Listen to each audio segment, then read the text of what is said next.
blessed evening to each and everyone. And again, welcome to the episode 2 dito po sa Anything Goes with DJ Happy on God's Children Christian Fellowship or GCCF.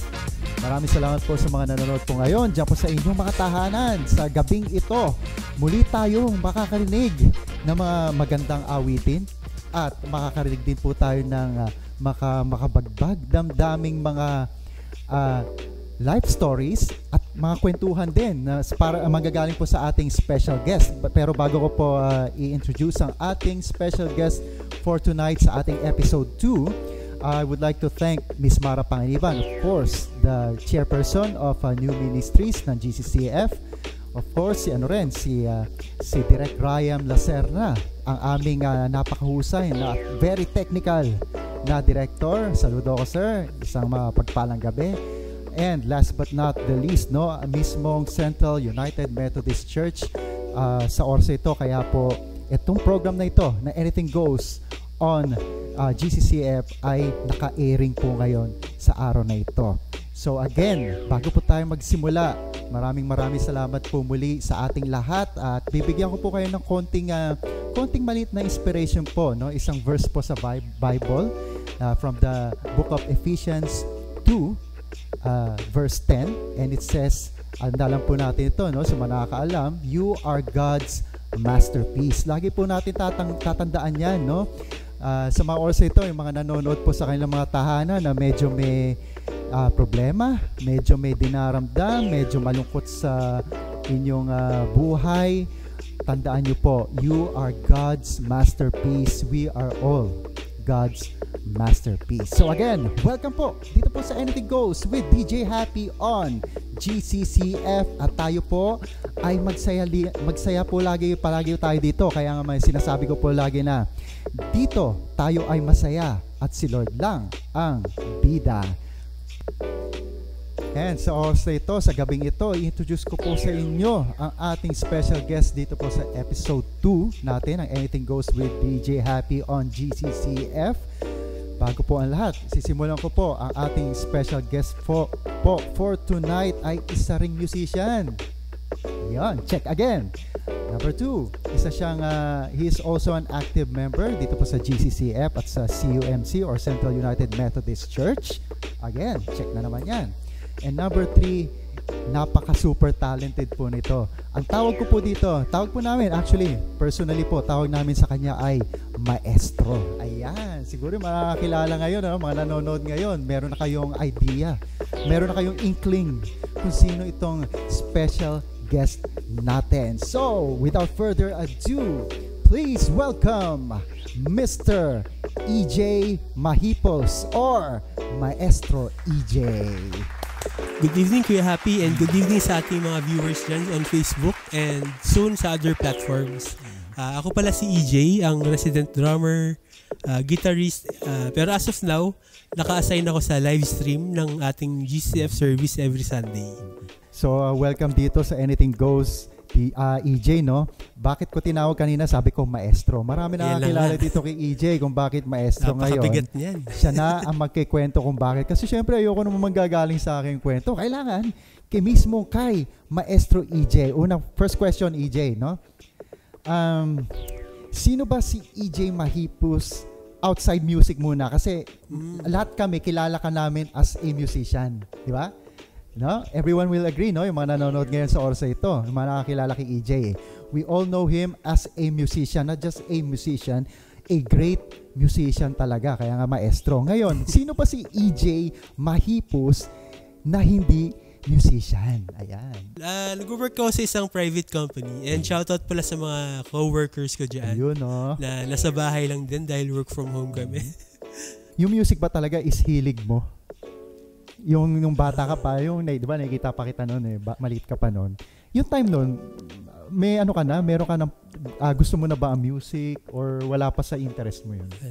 Actually, wala pa talaga. Kasi although nung simula ng elementary ako, in-enroll ako ng mother ko ng violin. Bali, yun pala yung first instrument ko. Violin. Wow, hindi ko alam yan na hindi ko naman din nagagamit na ngayon. So, ayan, nag-start ako as isang violin student no elementary. And then, kumbaga, hindi ko siya nadala hanggang high school siguro. Kasi, siguro, naiba na rin yung gusto ko. Tapos, nagkaroon ng time na nagkagusto ko sa pagkain, syempre. So, nahilig ako sa mga, sa mga luto-luto na courses, like HRM, ganun. Ayun, so, medyo nag-research ako dun. So, ano ba talagang meron dun? So, nagustuhan ko naman siya and based sa mga research ko na maganda rin naman talaga yung mga nangyayari sa mga cook. Yan.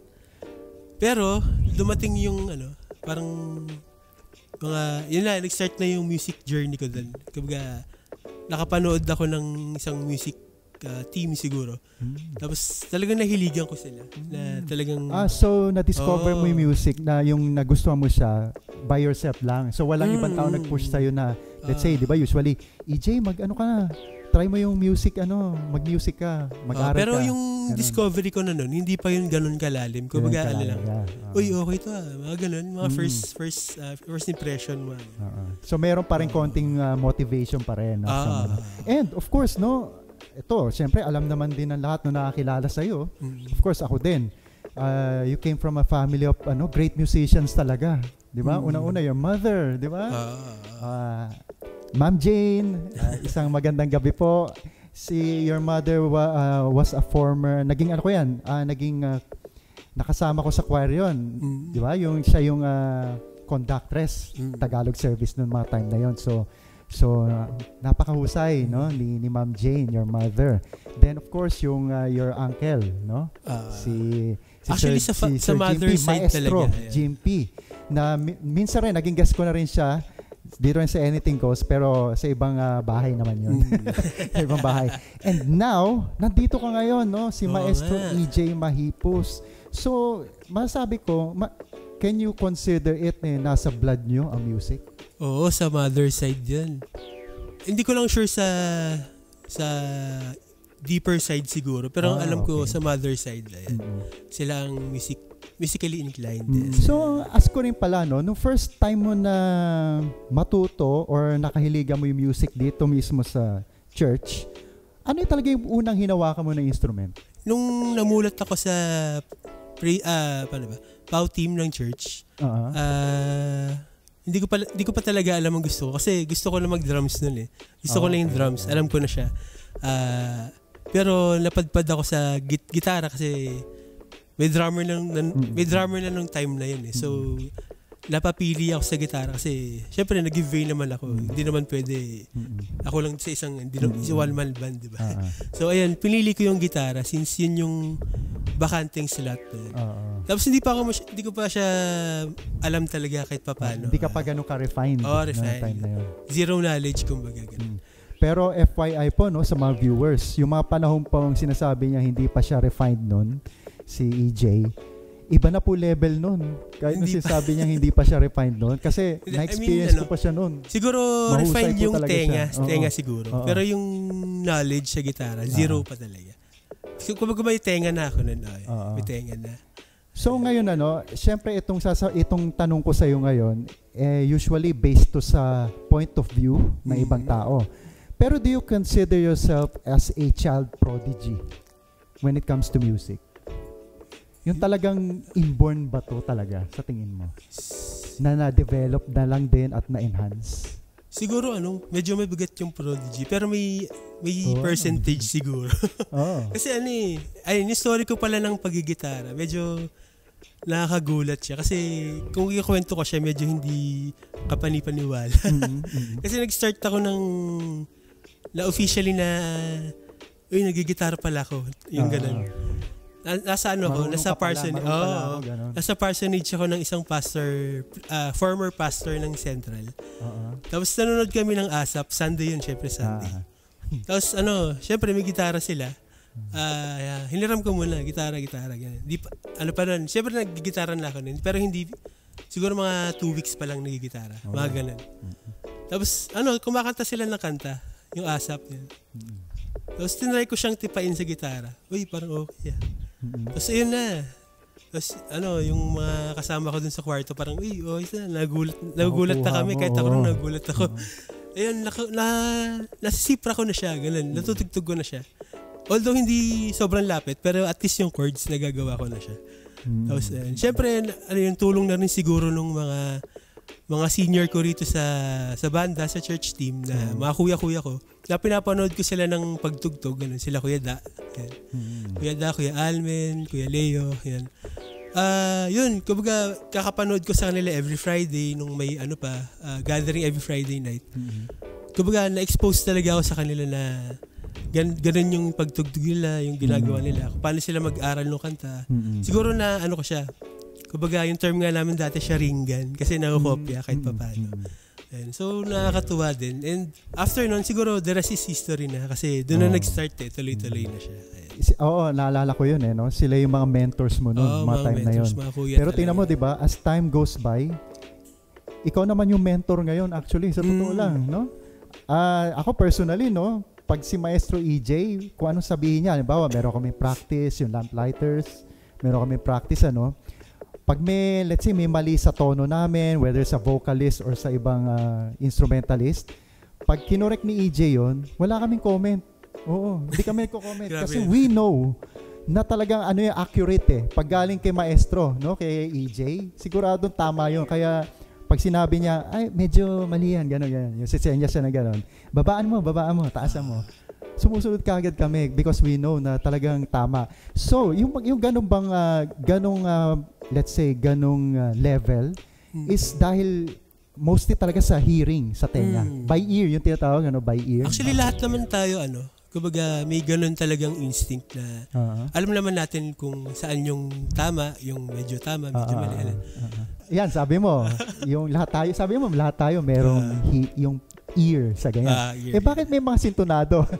Ayun na nga No, siguro, kidding aside. Let's hear from EJ. Ano masasabi niya doon? Siguro, dala rin siguro ng experience. Kumbaga, yung kasama nila sa musical journey nila. Kumbaga, hindi ganun ka-refine yung mga nasasagap nilang information, ganun. Tsaka yung mga tonong, kumbaga hindi na correct ng early time. So, alam ko walang taong sintonado talaga. Marami lang ang hindi corrected, kumbaga ganun. Siguro, meron ding factor dyan yung, siguro nahihiya sila or hindi na po yung loob. No? Pero we can see, no, ikaw talagang 100% lagi. Wala kang wala kang hesitation when it comes to music, no? Pag sinabi mong hindi yan yung tono, tama naman, di ba? Kumbaga, most of the time talagang accurate, no? Talagang So, that is, no, FYI sa mga viewers, that is already a God-given talent, di ba? Yung ganong level, actually, no, medyo napakalaki nung level ng binigay sa'yo na talento ng Panginoon when it comes to music kasi yung hearing mo kasi yung ganun ka-accurate. Ako personally hindi ko kaya yung ganun yung sinasabi mo na yung etong tono na to is yung kaya mo ring i-describe, kaya mo siyang yung ma-distinguish sa iba. Hindi talagang malayo pa ako dyan. Pero ikaw talagang nandun ka. Ito bang talent na to ngayon? Of course, nandito ka ngayon, di ba? Yung sa Lamplighters, as a keyboardist, as a drummer, as a guitarist, as a bassist na rin. At minsan po, mga backup vocals din po ito. Total package po talaga itong si Maestro EJ. So, Maestro, no, wala na akong masasabi pa yung ministry na ginagawa mo gamit ang iyong talento sa church. What can you say about, no, paano mo ngayon na ma-manage, no, yung nagagamit mo yung talento mo sa church at the same time outside church, no? Paano mo siya na ma-manage? Of course, iba yung sa church Iba yung sa Christian, di ba? Iba rin yung sa outside. So, can you tell us anong point of view mo doon? Siguro yung sa church kasi, syempre, simula pa lang pagkabata, yun lang yung routine mo every Sunday. So, di na siya mababago, kumbaga. Yung focus mo dun, kumbaga, is hindi naman para sa team lang, kundi sa service ng Sunday kung sa mag-worship kayo. Kumbaga, magpe-prepare kayo hindi para sa sarili. Kumbaga, para kay Lord, ganun. na magpa-practice kayo hindi dahil gusto nyong makuha yung skills nyo na, uy, yung galing ko dito. To show hindi. off. No? Show off, hindi naman, di ba? Yeah. Magpa-practice kayo para maging okay yung tunog nyo as one, di ba? Kasi magpa-perform kayo as a team. Yun. Sa labas naman, syempre ibang ibang usapan din yung labas. Yung musicality, as much as possible, wala naman masyadong pinagkaiba kasi tutugtog ka lang din naman. Ganon din, pero, practice din kayo. Pero kasi sa labas, yung quality na standard na hinahanap ng labas is hindi lang basta-basta. Kumbaga, kasi sa church kasi, naman tayo, hindi naman tayo cruel na, di tama yung sipra mo, huwag ka tumugtog, mga ganun. Open tayo for improvement, kumbaga. Lahat ng sumasali, bata, matanda, as long as kayang gampanan yung pagtugtog sa stage, open naman tayo para dyan. Ayan. So sa labas naman, syempre yung mga tugtog sa labas, kumbaga may mga minimit talaga na standards na hindi lang basta-basta ganyan. Nakakatugtog naman, bakit di tumutugtog sa labas, mga ganyan. Kumbaga marami yung nagbibigay ng mga komento. Kumbaga maraming sinasabi. Comment, maraming nagja-judge, kumbaga. Pero judge in a way na dahil project nila, kumbaga, sila yung may project, ganun. Na yung level ng musicality mo na kailangan makita nila doon. Ayan. So, sa tingin mo, sa point of view mo, sino ang mas productive na critics? Yung sa church or yung sa outside the church? Actually, kumbaga yung critics sa church, as much as possible, kahit di mo naman siguro pakinggan nila. Kasi hindi naman para sa kanila yung ginagawa mo di ba? Although, may point naman din sila kasi tao din naman tayo, may gusto tayo tsaka may hindi gusto, di ba? Kaya hindi naman natin binabaliwala yung opinion nila. Pero, as much as possible na, yun naman, alam natin parehas kung kanino yung ginagawa natin every Sunday. Sa outside ba, hinahanap nila yung accuracy ng mismong song? Syempre. Tsaka kumbaga... Yung kailangan matapatan niya yung original, yung parang level, yung quality, no? May standards silang sinusunod. Tsaka hindi siya yung hindi siya yung basta-basta. Kumbaga, hindi siya yung tugtog ka lang dito, ganun. Hindi. Kumbaga may formality. And of course, yung environment is very different, no? Sa Christian world at Christian environment tsaka sa outside, no? So ayoko naman sabihin secular kasi actually hindi naman dapat talaga yung word. But outside na lang, outside the church, iba talaga yung difference. It's a different world, di ba? It's like comparing apples to oranges, di ba? No, merong pros and cons yan. Parehong masarap yan, di ba? But the difference is, syempre, mas masarap pa rin yung ginagamit natin ng ating God-given talents para kay Lord, di ba? Yun ang pinaka-importante doon. Kaya yung babalikan natin yung sa first episode, di ba? Yung pilot episode natin last week, na yung sa mga aspiring musicians, especially yung mga young ones, di ba? Pag nagsimula kayo, wag lang simula. Tuloy-tuloy nyo na yan. Commitment na yan kasi para kay Lord yan. Ayan. Napaka-inspiring ng sinabi mo. Talaga, informative nung shinare mo, Maestro EJ, yung sa difference ng pagiging musician sa church at sa outside the church. Ngayon, I think comfortable ka naman sabihin ito, no? Na ano mas worth it? Is it to play inside the church? Of course, alam natin, ginagamit naman natin ito para sa Panginoon. So, talagang valuable yun, di ba? Hindi mo na pwedeng ikumpara yun. Pero we all know, pag you are playing outside the church, di ba? Siyempre na nandiyan yung material things, di ba? Ngayon, yung mga aspiring din, di ba? Kaya pinipili nila rin yung outside.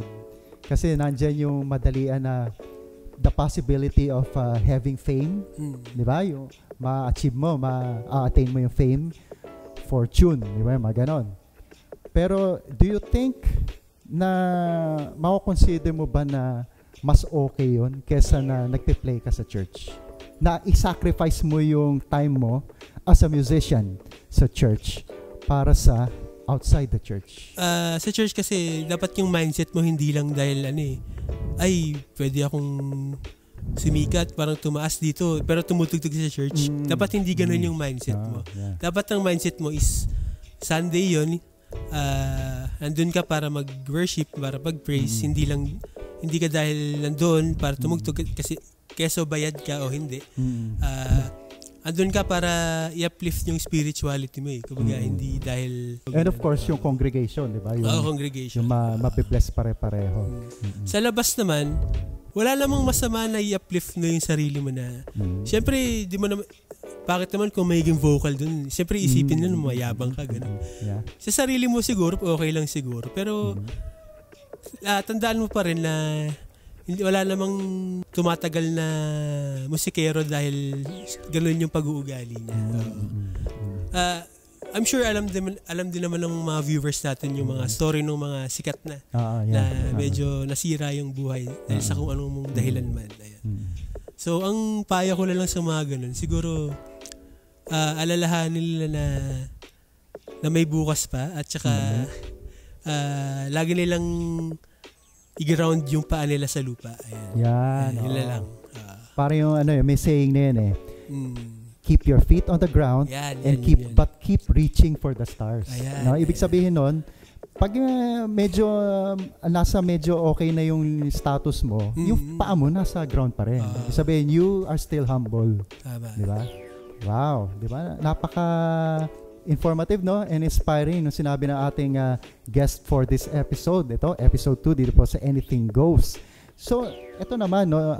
Can you give us a brief background, no? Yung nag-aral ka, di ba? Na conservatory music. Ayan nga. Siyempre, hindi siya common na course, di ba? Halimbawa, let's say yung mother ko, no? Let's say kung yung mother ko noon, kung yung sasabihin, halimbawa ako, let's say sabihin ko, Ma'am, gusto ko po maging musician. Gusto kong mag-conservatory music. Sigurado yung mother ko, hindi agad yung magsasang-ayon.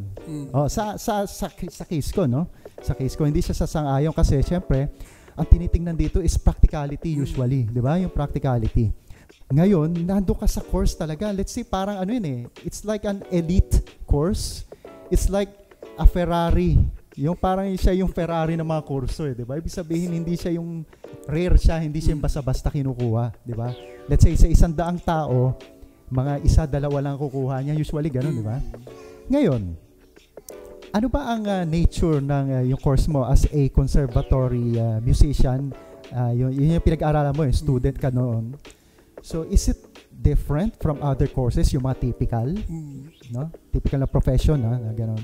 Or just the same? Kasi ganito yung laging tanong nila Ano ba yung pag-conservatory musician ka?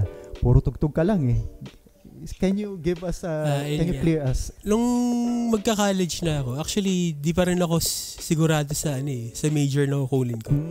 Kung guitar ba, violin, stringist pala, violin. Nung papasok ko ng college, hindi pa talaga ako sure. Ang gusto ko nga nun, HRM talaga. Pero wala, nahatak talaga ng music. So, namili ako nun kung ano bang major ko nun. Kung guitar ba, violin ba, piano. Tapos ang alam ko dati sa percussion, drum set, ang magiging focus. E di, nakapasa naman na sa audition. Tapos, nung first day na, parang, tapos tumagal, parang never pa ako humawak ng drum set, tsaka drumstick. Napagtanto ko nung in-explain sa amin sa General Assembly na hiwalay pala yung drum set. Under jazz studies siya. Kumbaga kung bago ka maka-reach ng drum set sa jazz studies, kailangan mo muna ma-achieve yung level 6. So, may level 6, saka ka pa lang pwede mag-shift sa jazz studies. Pero ngayon, iba na kasi. Pwede ka ng straight sa drum set. Ngayong mga era ngayon. So, ayun, napagdesisyonan ko lang na ituloy na lang din yung percussion. Namulat ako doon sa mga marimba, mga classical pieces, classical arrangements, gano'n. Hanggang sa, ayun na, nagtuloy-tuloy na siya. Nagustuhan ko na rin, natutunan ko na siya. And hanggang sa makagraduate ako, yun lang nga. Nag-stick na ako sa percussion, performance. Yan. And here you go, eto na. Naging si Maestro EJ Grabe na. Naman yung maestro. Kaya sa mga FY, no, sa mga nagsasabi na pag conservatory musician ka or nag-aaral ka ng music, puro tugtugan lang. Hindi, ang daming technical. Actually, maraming namulat sa ganyan. Ang daming technical na na terms, na aspect. Hindi lang basta ganun 'yun. May natutunan po ang ating mga viewers and ako din, no? May natutunan din talaga ako. Siyempre, akala nila ganun lang na tutugtog lang naman magaling naman ako kumanta. Paano kung tinapatan ka ng mga libro na ginagamit, 'di ba? Tapos hindi mo naman maintindihan. Hindi mo matake na aralin, kumbaga ganun. Yeah, yun. Marami talaga sa mga first year sa music. Medyo namumulat sila na hindi pala ganun yung nare-realize nila. So parang ano pala siya, no? Matira matibay. Oo, ganun talaga, no? Survival of the fittest, no? Kung sino yung matitira, siya yung Oo, tama. Siya yung magwawagi. Pero siguro iniisip din nila is because aside sa yung napakahirap niya, di ba? Yung learning curve niya ang hirap, di ba? Siguro iniisip din nila yung sa yung practicality din siguro, no? Pwede. No, pagdating ng time, ko after nito? Parang gano'n, no? Actually, okay naman, kumbaga, ino-honor naman yung gano'n na reason. Kasi, yung iba kasi, kumbaga, malakas din yung nila yung percentage ng, kumbaga, sa pamilya nyo may, malakas yung law side, kumbaga, gano'n. Parang sa inyo, okay, parang, medyo mataas yung percentage ng pagiging lawyer sa inyo. Parang hindi naman sa ile-let go talaga yung music, kumbaga. Parang nililipat na lang siya sa hobby. Kumbaga mas pino-focus talaga yung isang side. Parang muna no, yung ito muna yung paglalaanan ko, pagtsatsagaan ko. Pag medyo naging successful na ako dito, at medyo established na ako, babalikan ko to music. Di ba? Parang gano'n, di ba? As a hobby na lang siya. Parang leisure ko, kasiyahan ko na lang gano'n. Pero usually, no, ang daming ganyan. Ang dami kong kilala na ganyan. Very successful people. At the same time, mga musicians sila. And, ito pa, ito yung nakakagulat. Mas mahal nila yung pagiging musikero. Totoo yun. Actually, marami akong kilalang musician na hindi music graduate. Pero nasa music industry. Pa yun. That was a great talk, no? Maestro EJ, napakaganda nung isinare mo. So, na-realize din ng karamihan na viewers natin na hindi lang basta-basta talaga. No, yung ganyang course, no, yung conservatory open music. Ko rin pala yung yung mga sinasabi nila na music ka, no? So, magaling ka kumanta. Yung mga gano'n, no? Hindi lahat. Yun yung cliche, no? Yung cliche na tinatawag hindi naman lahat gano'n. Oo nga, gano'n nga yun. Music ka pala. Di singer ka. Diba? Maraming nakakakanta pero hindi magaling kumanta. Ayun, gano'n na lang siguro. Oo. So, talaga meron naman gano'n yung kung ano yung binigay sa atin talaga ni Lord. No? May certain level talaga. So, maraming salamat, Maestro EJ. So, at this very moment, papakita niya po, ipaparinig niya sa atin kung ano yung nakatago sa kanya mga sleeves. Ayan, take it away, Maestro.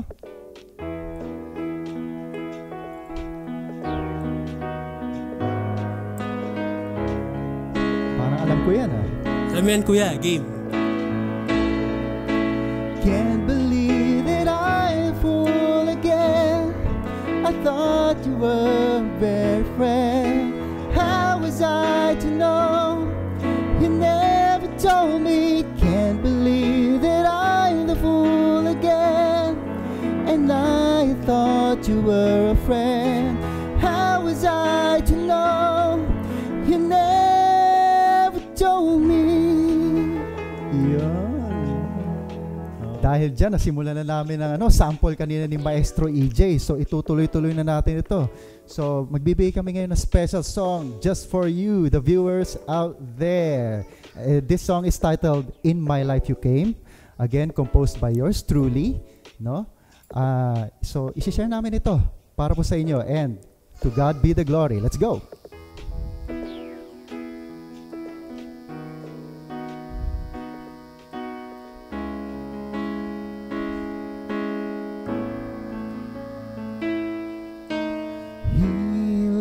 My wounds, oh Lord, take the pain that my heart had gone through, lift my head, touch my face and wipe the tears from my eyes.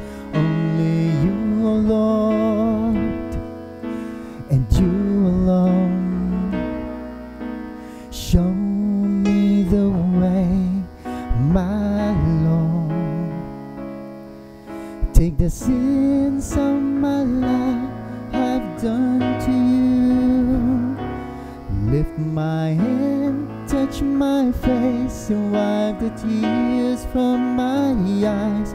Only you, oh Lord, and you alone can take my fears away. Inside my heart you stay, right beside me every day, and rise my tears away. In my life you came, I'll never be the same. You changed me.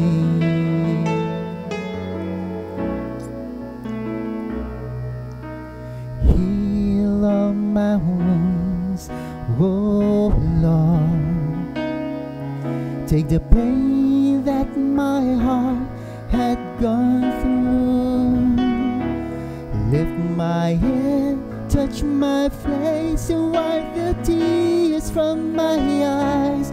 Only you, Lord, and you alone.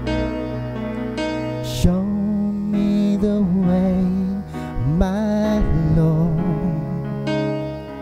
Take the sins of my life I've done to you. Lift my head, touch my face, and wipe the tears from my eyes. Only you, oh Lord, and you alone can take my fears away. Inside my heart you stay, right beside me every day, and rise my tears away. In my life you came, I'll never be the same. You changed me.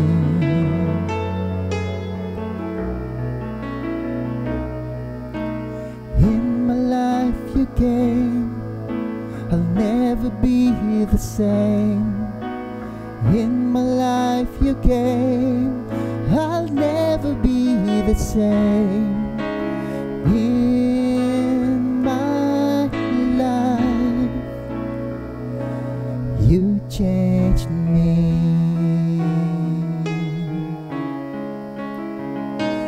You changed me.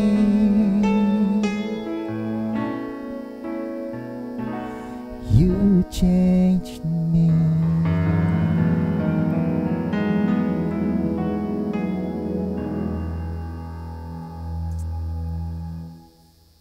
So that wraps up for our show for tonight. Dito po sa Anything Goes with DJ Happy on GCCF with our very special guest, EJ Mahipus or Maestro EJ. Maraming salamat no sa pagbahagi ng special number natin sa ating mga viewers. So, Mr. EJ, Maestro, ano ang any parting words sa ating mga viewers? Anyone you want to thank or i-promote?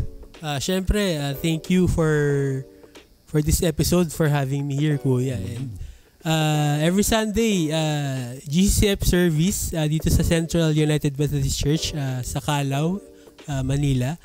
And ayun nga, thank you for watching. And open po ang church namin. Kung gusto niyo pong sumali sa aming worship team, welcome po kayo. And approach nyo lang po kami, PM nyo yung page or direct sa amin. Welcome po kayo. Ayun. Ayan, again, thank you so much, Maestro EJ, for being here with us. At maraming salamat din sa ating mga viewers, no? Sa oras na ito na nanood at nakinig. At of course, na-blessed, no? Pare-pare tayo na-blessed sa isinare mo, no? Maestro EJ. And again, thank you so much each and everyone. So see you again next week. Same time, Same channel, dito po sa Anything Goes with DJ Happy on GCCF, Saturdays at 7 p.m. Kaya bago po tayo magtapos, sasabihin ko naman po ito. Party words from me, of course. We can make a difference in our homes. We can make a difference in our school. We can make a difference in our work. We can make a difference in our church. So, always make a difference. So again, this is DJ Happy saying, pagpapala pa more and keep the faith, everyone. God bless us all.